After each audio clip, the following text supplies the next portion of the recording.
Joachim Zambona na mama Anita ozali na bisika oyo na yeko visiter ser na ngai awa po batu batinde biso ba internet ba question ebele de ya mwana préféré kolongwa na studio pona ya awa nakuta na yo denge oyebi toza na contrat ya ko conduire ba émission na biso oyo ya la vérité na banza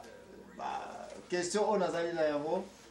na ba demande mususu oyo yeli ngai yango wana na invité yo na studio mais lokolo zaki na tanya yako ya na studio te yango wana ngai personnellement na ko visiter awa na moi salon de réception na yo pour quoi ko répondre ba quelques questions tozali na ngo na ko participer na ba programme na biso oyo tozali na ngo un peu kwa lelo yo na banza ba question yaki ezali ko concerner et frère pesa biso un peu connaissance to recherche mino wiko sana concernant droit d'héritage yango wana po kwa lelo yo tozali kolobola droit d'héritage héritage bande kona ngai depuis tango ya kala na tango ya ba koko na biso papa na biso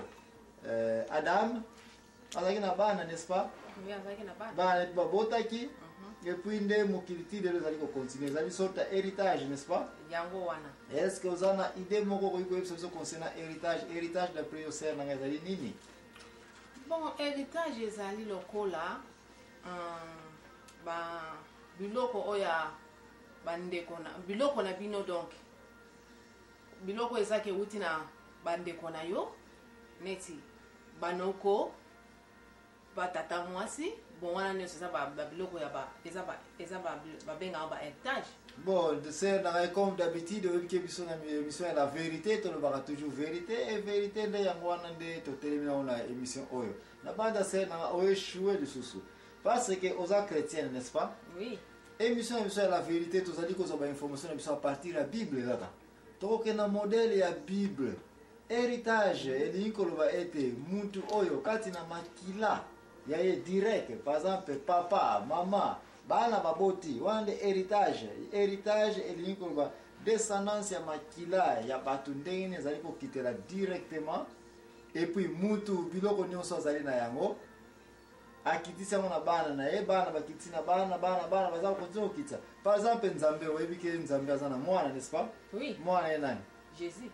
donc Jésus est héritier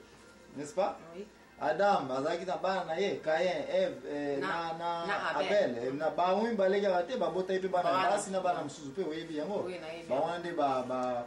héritier n'est-ce pas oui ba héritier bon okomona ye te Noé pe azalaki na bana na ye et puis bana wana bazwaki héritage à partir nani ya Noé n'est-ce pas toi comment sur Abraham sikonga se na na question Abraham azalaki na mwana kazi na yo babengi komo nani Lot n'est-ce pas bon ko pesa na explication entre Adam na Lot Abraham na Lot makamuni lekaki wana ser na ngai bon Abraham Lot azalaki neveu na ye si je ne me trompe pas donc azalaki oui mais Abraham lokola azako bota te donc a préféra qui héritage na itika pa Lot alingaki tika pa Lot donc ingo ba ete soki ozana bana te n'importe qui akoki héritier ba biloko na yo yeah ondimi yango nandimi yango bon sikoyo nzambe lokola alingi komona héritage leka entre papa na bana nkazi te papa na baleki te na ebite pesa na un exemple mon na Bible place na komona ete héritage moko dekaki entre papa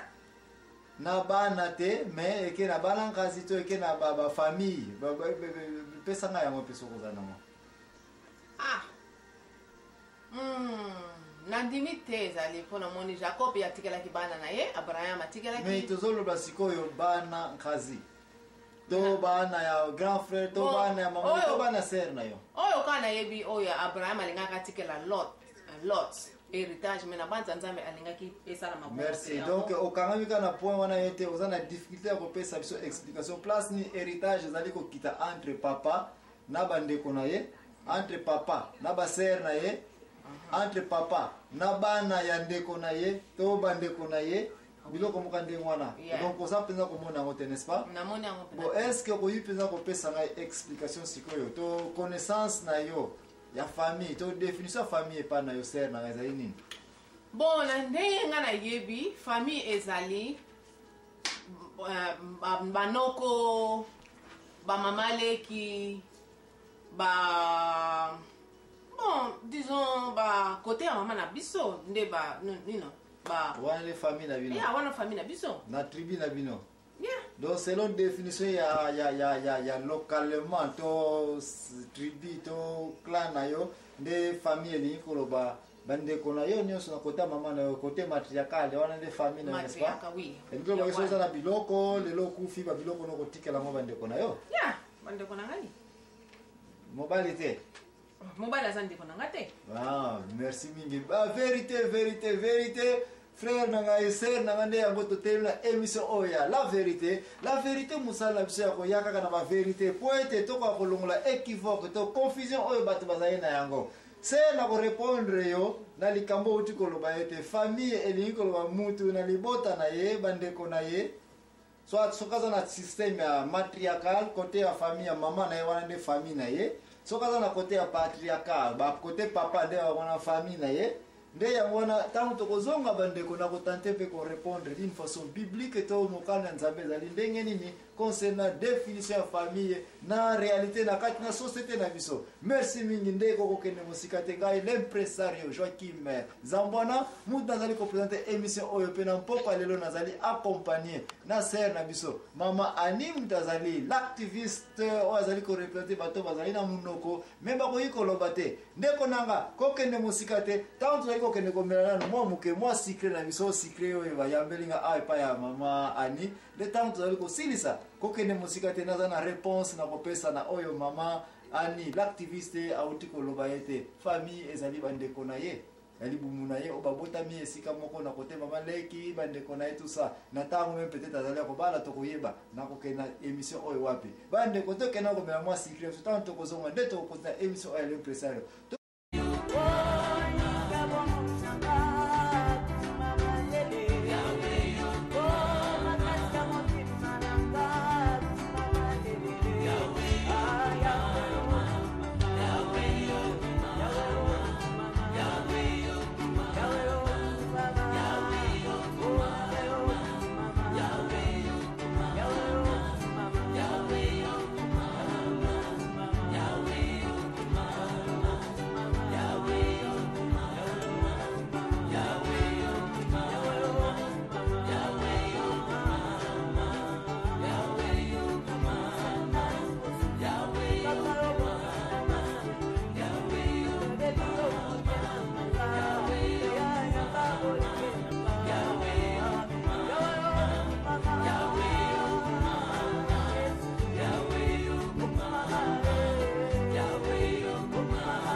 Sario Joachim Zambwana nazali awa représenter na sœur na biso mama Annie yende mutu azali l'activiste du jour ye mutu azali ko représenter ba o bazali na munoko meba koti ko lobate sœur na otuna ngai question concernant comment yo définition famille na culture na bino ezali ete yo bande kono bobotami côté maman na yo soki oza na système matriarcal nde yango wana mza représenter ni définition famille bon sikoyo naza na question bongo mobali na yo famille na ye pesanga explication ye pe ndenge mo kaka famille na ye eza côté ya ubia mama na ye non bande kono nyonso banoko na ye non wana nde famille na ye famille na ye yeah. Donc elingi obake soki mwasi na mobali bobalani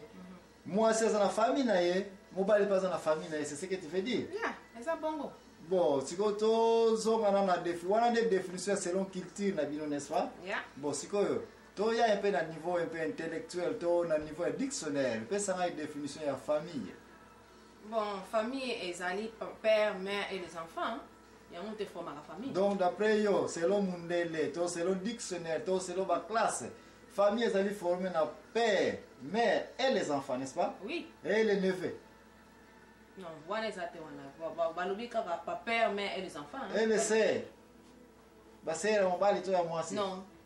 Donc au soutien na papa, maman na bana point. Point oui. elingi lobaki mutu nyonso azali ke aza na groupe oyo ya définition oyo ya père mère et les enfants te abimi neti kaka étranger na kati ya ndako wana, n'est-ce pas? Oui. Bon sikoyo ngai mpe naza na mutuna epa na yo kuna na epa na yo mama Ani na minute oyo, n'est-ce pas? Bon sikoyo question naza nango yango oyo yo lobi ete père mère et les enfants qui forment la famille, point, n'est-ce pas? Bon sikoyo tozo manaka ya Abraham na Lot, Abraham azalaki na mwana te na Ero